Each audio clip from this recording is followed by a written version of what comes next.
The promise of forgetting. You'll forget me, she promised in a whisper that lingered like smoke. It's better this way. Cooper Kai stared at the ceiling of his apartment, watching shadows dance across the faded paint.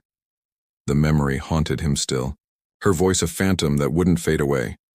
He hadn't slept properly in months. The dreams kept coming back, always the same. A touch of promise. Darkness. The Neuromemory Institute stood like a beacon of modern science against the morning sky gleaming.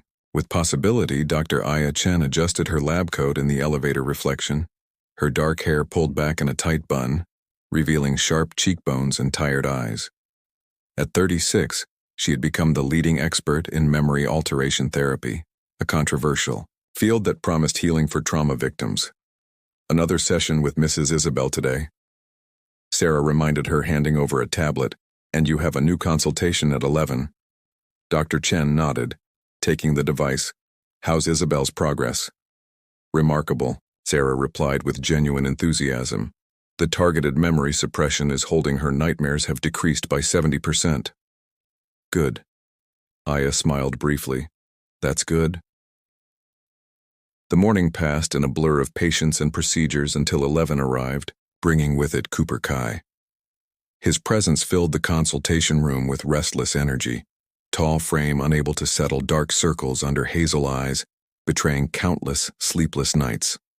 Mr. Kai. Dr. Chen extended her hand. I'm Dr. Aya Chen. His handshake was firm but brief. Just Cooper is fine. Cooper, then. She gestured to the chair opposite her desk. Please tell me what brings you here.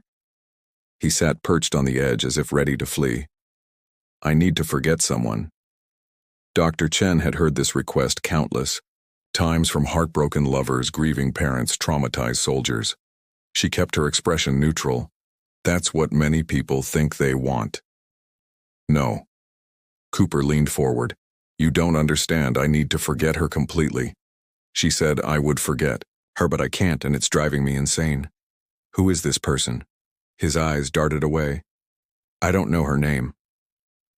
Dr. Chen raised an eyebrow. You want to erase someone whose name you don't know? I know how it sounds. Cooper ran fingers through his disheveled hair.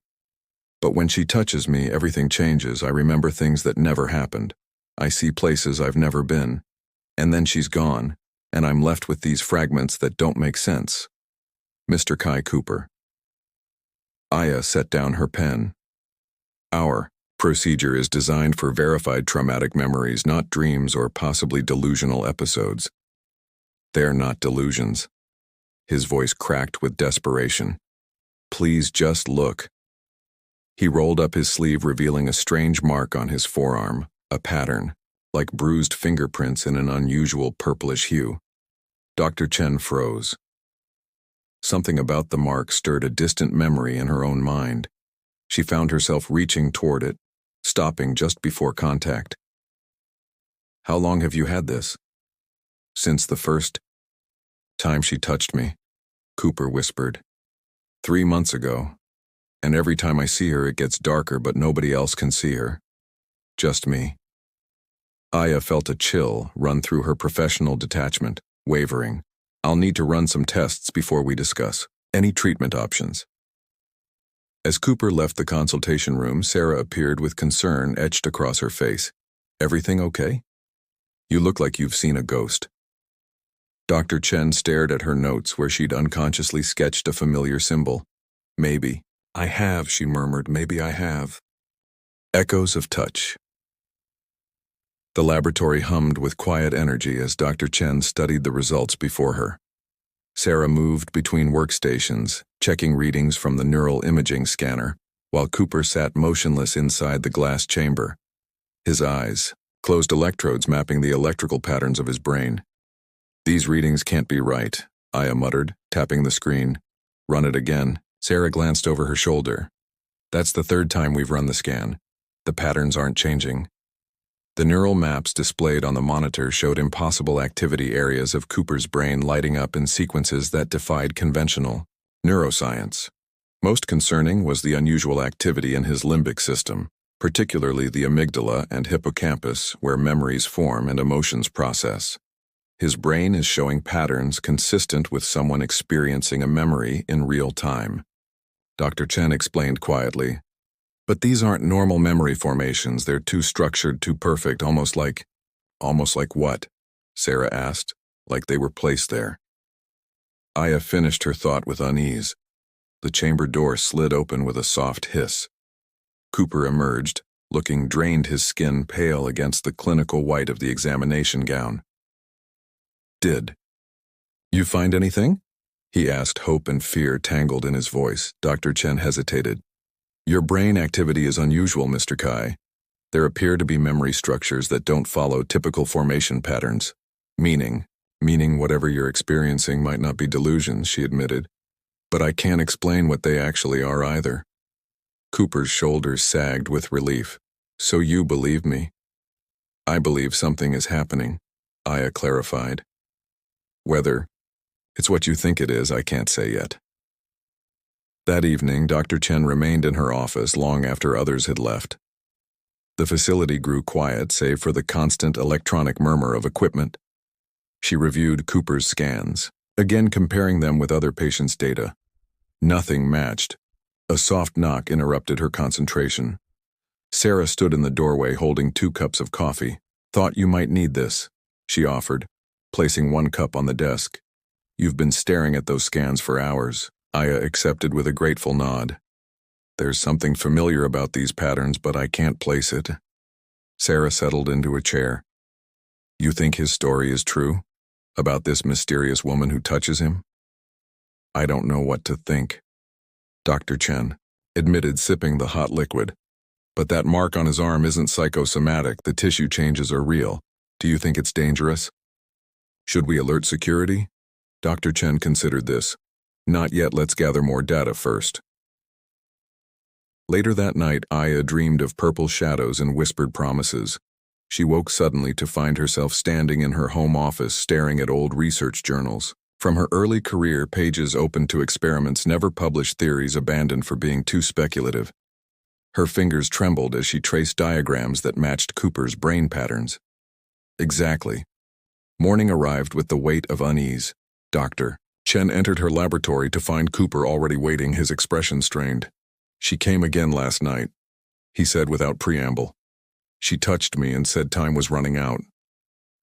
Aya noticed the mark on his arm had darkened, spreading like watercolor. On wet paper. Did she say anything else? Anything specific? Cooper nodded slowly.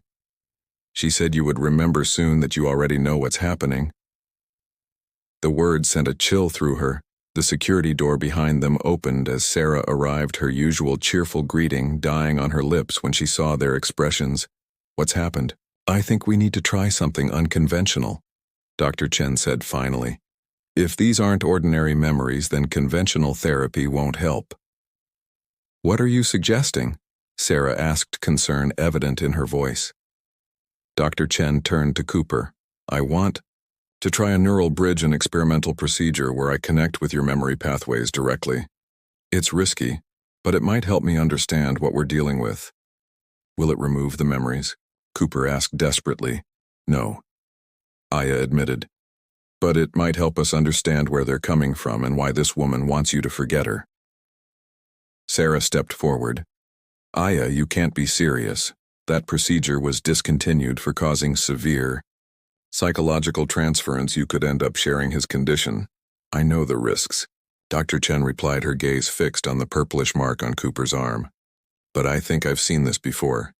And if I'm right, we're dealing with something far beyond memory alteration. What then? Cooper whispered. Something that shouldn't be possible, Aya answered quietly. A connection across more than just memories. Purple shadows.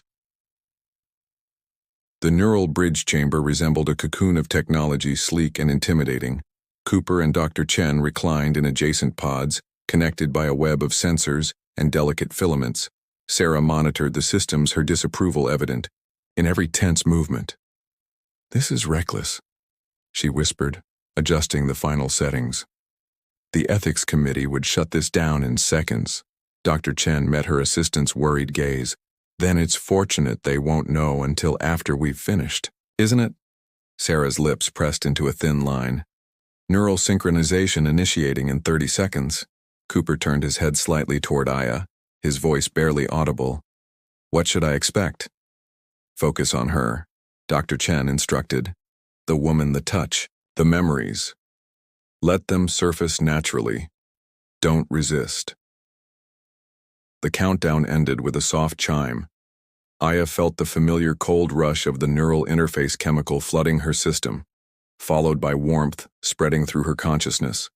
The laboratory, dissolved around her, replaced by swirling darkness, and then light a garden bathed in twilight trees with luminescent leaves swayed in a gentle breeze. Cooper stood beside her, but younger, less burdened, his eyes wide with wonder. A woman approached, them moving with impossible grace, her skin a subtle shade of purple that seemed to absorb and reflect the ambient light simultaneously. Arya. The name escaped Aya's lips without conscious thought. The purple woman turned her gaze penetrating beyond. The memory directly to Aya's consciousness, you remember. Arya said, her voice like music. I knew you would, Dr. Chen. Cooper's younger self seemed frozen, unaware of their exchange. The memory had paused. This isn't just Cooper's memory, Aya realized, with growing alarm. You're here now, actually here in the bridge. Arya's lips curved into a smile. The neural bridge was always my favorite of your inventions, Aya. So much more useful than simple memory alteration. My invention? Confusion washed over Dr. Chen. I never perfected the bridge, it was theoretical. In this timeline, yes. Arya moved closer. Her movements fluid like water. But we don't have much time. The breach is widening, and Commander Rena has already detected the anomaly. Cooper's form flickered beside them. What's happening to him? His consciousness is being pulled between timelines, Arya explained, placing a purple-hued hand on Cooper's frozen cheek. He doesn't belong here, Aya. Neither do I, but the fracture needed an anchor and he became mine. The garden around them trembled, edges blurring, buildings appearing and disappearing in the distance, a city of impossible architecture. A laboratory much like Aya's own, but advanced beyond recognition. You're from the future. Dr. Chen whispered, the realization dawning. A possible future, Arya corrected. One that must not come to pass. Which is why Cooper needs to forget. Why you both must forget. The scene shifted violently. They stood in a sterile chamber watching another version of Aya, older silver, streaking her hair, working frantically at a console, the consciousness transfer protocol. Arya narrated, your greatest achievement, the ability to move minds across bodies, across time itself. The older Aya turned, revealing, eyes with the same purple hue as Arya's skin, and your greatest mistake. Arya continued, because once consciousness could transcend physical limitations, Commander Rena and the Authority used it as a weapon, extracting memories, altering identities, creating perfect spies and soldiers. And you? What are you? The first successful transfer. Arya's voice grew sad. My consciousness placed into a bioengineered form. But the process created fractures in reality, thin places where timelines bleed. Together, Cooper stumbled through one such fracture. The memory world convulsed again, Sarah's voice breaking through distantly. Brain patterns, destabilizing. I'm terminating the bridge. Arya moved with sudden urgency, grasping Aya's hand with surprising strength. Find me when you wake. I'm hiding in the abandoned Westlake facility. He'll lead you there. Why? Aya demanded. Why show us this? Because in 3 days, Commander Rena will arrive at your facility. Arya's form began dissolving into purple. Mist, she's tracking the temporal anomaly Cooper carries, and if she finds him, she'll discover what you're destined to create decades too soon. The bridge collapsed in a rush of sensation. Dr. Chen gasped awake, alarms blaring throughout the laboratory. Sarah hovering over her with panic in her eyes. What happened? Sarah demanded. Your patterns merged completely. I couldn't separate you. Cooper was already sitting up in the adjacent pod, his eyes wide with recognition. You saw her, he whispered.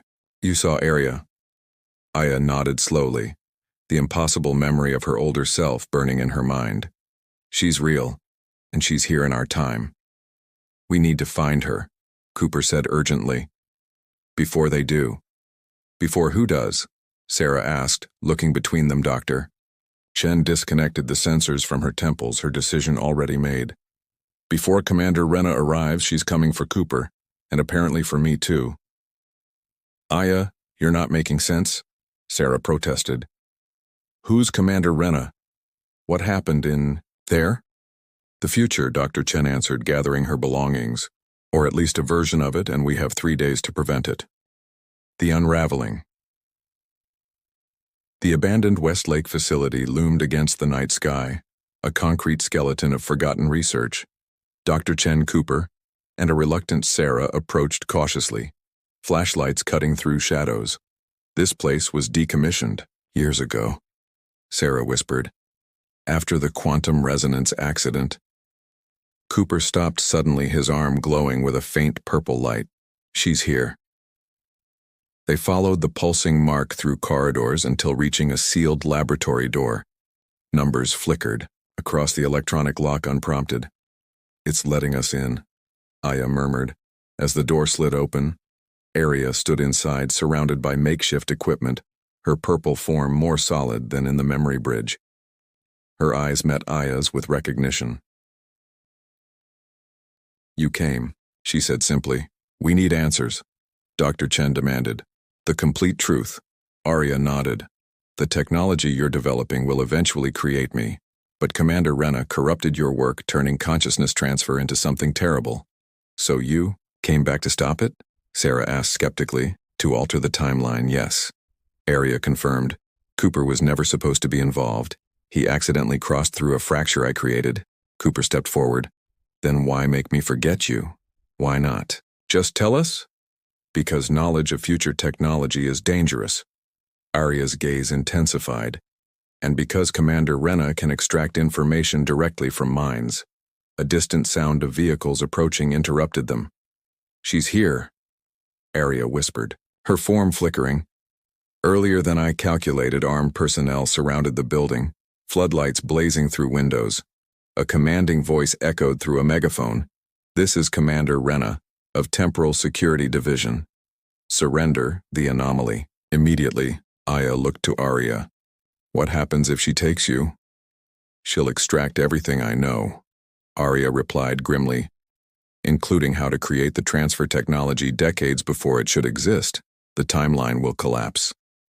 Then we need another solution, Dr. Chen said firmly. One that doesn't involve forgetting.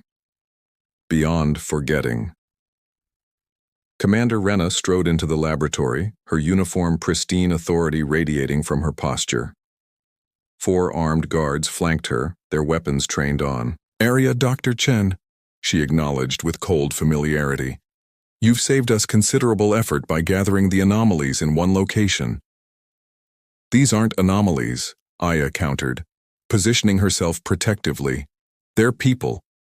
Rena's laugh held no humor. That purple thing is no person. And your friend Cooper is carrying temporal fragments that don't belong in this timeline. Both must be contained. For what purpose? Dr. Chen challenged. National security, Rena stated flatly.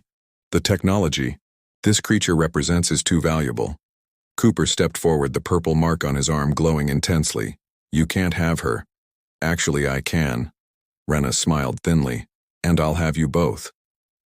What happened next unfolded with impossible speed. Aria moved toward Cooper, their hands connecting in a flash of purple light. A wave of energy pulsed outward, knocking everyone back. The mark transferred from Cooper's arm to Aria, growing brighter. What are you doing? Aya gasped, creating a third option. Aria explained, her form becoming translucent. Cooper was my anchor to this timeline. Now I'm reversing the connection. Commander Rena recovered, shouting orders. Stop them now. But Aria and Cooper stood within a sphere of purple energy, untouchable. Sarah pulled Aya back as the light intensified. The memory isn't being erased. Aria's voice echoed strangely. It's being transformed. Cooper will remember everything, but the knowledge will be encoded safely beyond extraction. And you? Dr. Chen. Called, I returned to my timeline carrying what I learned here. Arya's form was barely visible now, including the knowledge that you, Aya Chen, will make a different choice. The purple light collapsed inward with a thunderclap. Commander Rena and her soldiers were thrown against the walls. The equipment sparked and died. When the dust settled, Cooper remained standing alone, the mark gone from his arm. His eyes met Aya's with perfect clarity. I remember, he said simply. Everything. Rena staggered to her feet. Where is the anomaly? What did you do? Gone, Cooper replied. Back to her own time. Impossible. Rena snarled. We'll extract what you know. Dr. Chen stepped between them. No, you won't. Because what happened here never existed. She held up a small device pulsing with familiar purple light. Arya left this, the plans for my neural technology, along with a choice. You wouldn't dare. Rena's face paled. Watch me, Aya replied, pressing the device. Some knowledge isn't meant for this time. A final pulse of purple light washed over the room, and beyond forgetting came understanding. 3 days earlier, Dr. Aya Chen sat across from Cooper Kai in her consultation room. You want to forget someone? She asked carefully. Cooper blinked, confusion crossing his features.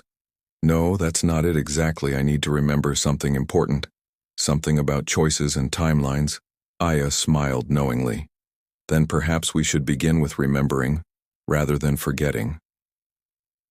Outside her window, a faint purple light shimmered briefly in the distance, a promise kept, a future changed.